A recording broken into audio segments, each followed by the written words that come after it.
So starting the test drive in this Explorer ST, what I like about the STs in particular is they drive like a normal Explorer when you're driving them around town. You have a more powerful engine compared to the 2.3 that's entry level, but it's very easy to make this easy to drive. You don't feel like you're driving I guess a Durango Hellcat or something like that. Still quick, still fast when you need it to be, but it's not, you know, it's the best of both worlds. You can kind of go between having a fast SUV and a family hauler, if you will. Now, I do like the sporty interior. I love the steering wheel, how thick it is, how sporty it feels. The driving dynamics themselves, just for driving around town, pretty good. The other good thing about having a twin turbo V6 as opposed to having a, you know, like a V8 in here is you're still getting pretty solid fuel economy for something that has a twin turbo V6.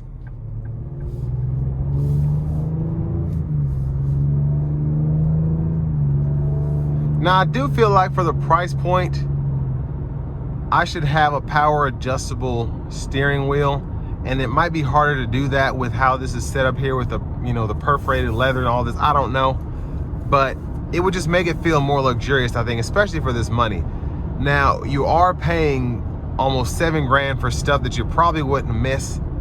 Having the roof here, you don't even get to open or shut it. The multi-contour seats, I love having those, but again, not a necessity. And then the B&O sound system, mostly this black painted roof. You're going from a 60 grand car to a 70 grand vehicle just having those two options there, if you know, consider sales tax and whatnot.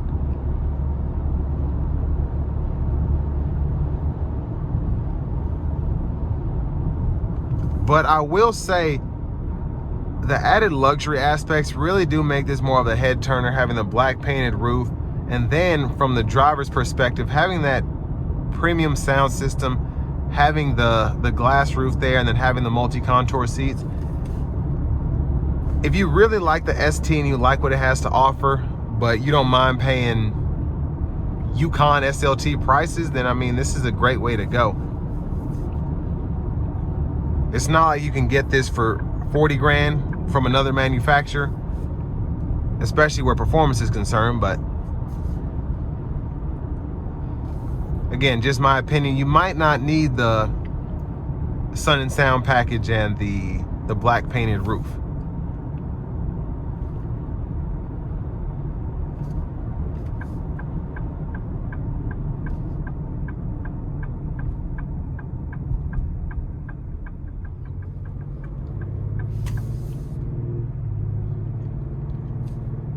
And again, in this normal driving mode, it just drives very normal, which I like. It's just very easy to control, very calm, very tame. If you put your foot into it, it'll still go, but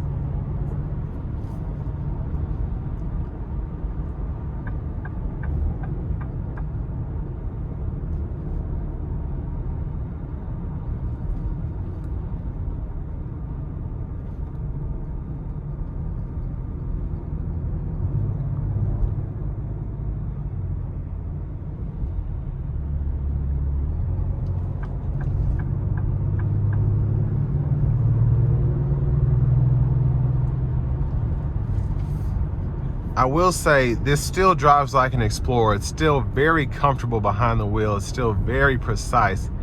And it still feels like an SUV that the normal Explorer buyer would like. It just, someone like myself who likes performance, it has that added benefit for you as well if you do need to have all this space for the kids, cargo, what have you.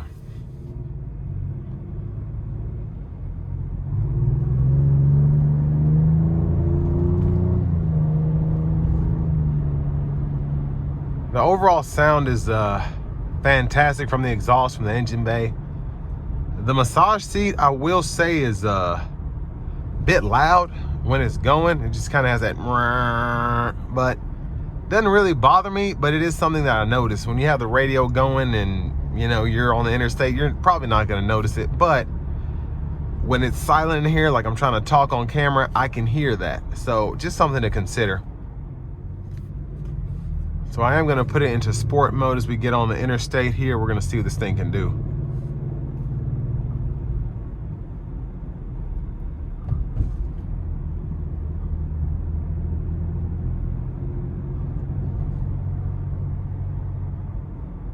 Hopefully I'll be able to keep this space behind me. Give it a good pull here.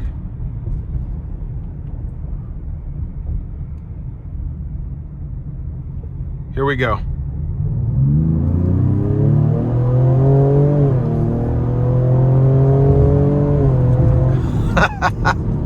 Oh yeah, that is freaking nice. The sound is incredible. It really is. When you give it throttle, it does sound very aggressive, very sporty, but also it has that nice tuned twin turbo sound to it. That was incredible. And this isn't the first time I've driven an ST, but for whatever reason, I really felt it on that pull. Now I want to give another huge thanks to Ford Lincoln of Franklin for allowing me to review this Explorer ST today. I'll leave a link below in the description. If you're looking to find the best price on one of these closer to home, click that second link down below. It takes just a minute to fill out your information, and I'll make sure the local dealers are fighting to get you the best price on this or whatever new vehicle you might be interested in.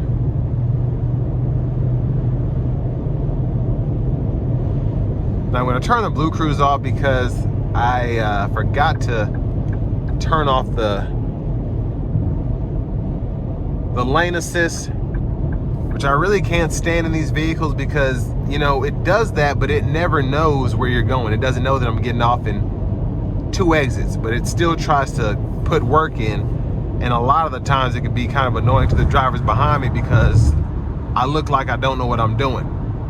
So that's something I usually turn off. Now on longer drives, maybe it does a pretty good job, but even then I like to bust my own moves, if you will. But the Explorer ST is such a good seller because it's one of those vehicles that you don't expect to be as fast as it is, but this thing pulls, it really does. It's quick, it's fun to drive, the sound is fantastic, and it really does give other manufacturers a run for their money, I think. Specifically when I think about Audis and BMWs, just because they're that much fun to drive. But a great SUV, even for this price point. And all that being said, this will bring me to the end of my review of this 2026 Ford Explorer in the ST trim level.